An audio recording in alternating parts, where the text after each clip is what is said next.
What does the law say about abortion in Israel? The law concerning abortion in Israel is a part of the penal law. It is unlawful to perform an abortion in Israel, and it is punishable by fine and or imprisonment.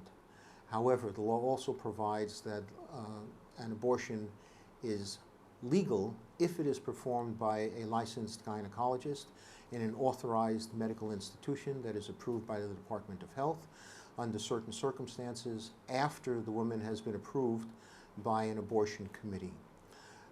The abortion committee will usually approve the request for an abortion if the woman is under 17 or over 40, if she is pregnant as a result of incest or rape, or as a result of a relationship out of marriage.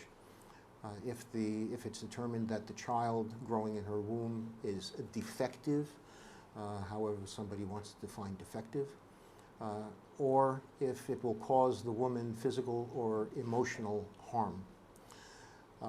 As a result of these categories, it is almost an abortion on demand situation. It's not totally abortion on demand because the social clause, which would allow for almost any reason to have an abortion, was removed. There are efforts by some members of Knesset to try to restore it, but that has not passed as of this date. Abortion is also allowable for someone who is under 17 years of age. She can have an abortion without her parents even being informed of that fact.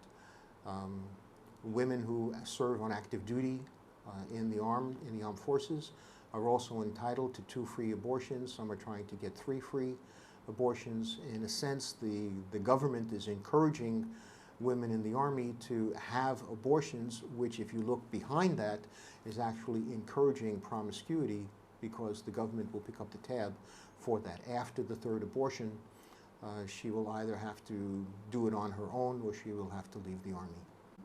Abortion is permissible in Israel at this point throughout all 9 months of pregnancy.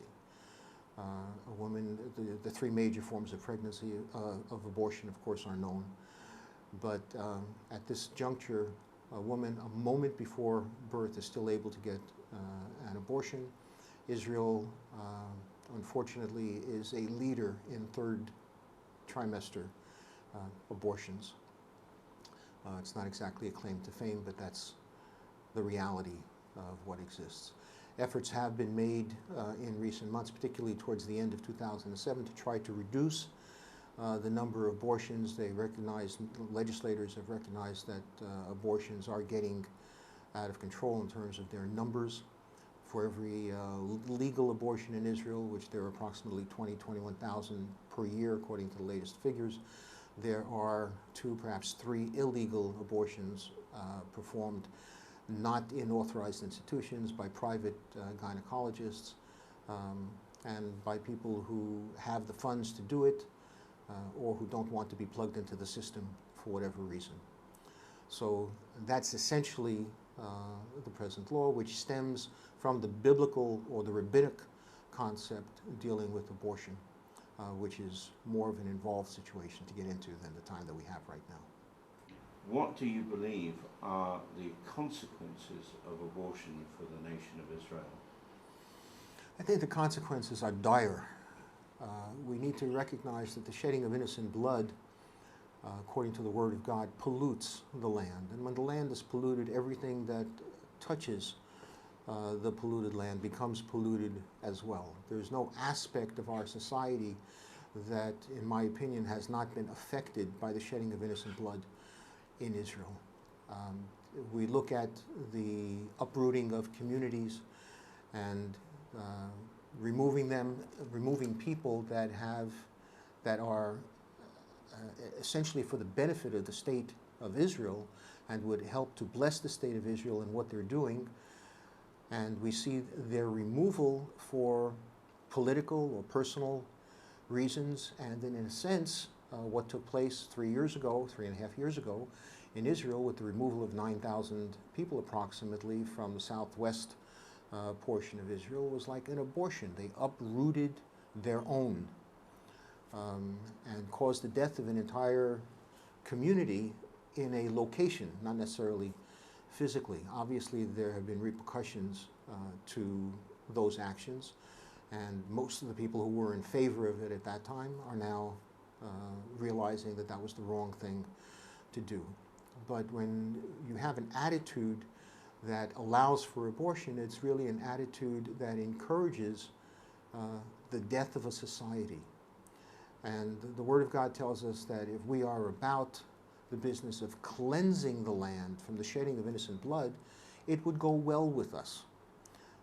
We're also told that no good thing does God withhold from those who walk uprightly. When a man's ways are pleasing to the Lord, he makes even his enemies to be at peace with him. And if this is true on an individual level, how much more would it be true on a national level? We're such a small country, a little strip of desert sand, and everybody wants to remove us from it. Woe to them. Joel tells us that God will judge those who not only divide his land, who uproot his people, but who scatter his people as well. And abortion is a microcosm of what is taking place on a national level. We have an attitude that instead of encouraging life, we encourage death. We encourage young women to have an abortion. We encourage families who are suffering economically to have an abortion. We encourage people to increase the shedding of innocent blood in this land. And instead of it going well with us, it's going not well with us. If the blood of Abel was crying out to God from the ground, how much more would the blood of 2 million unborn children cry out to us? If we could hear those silent screams, things would change.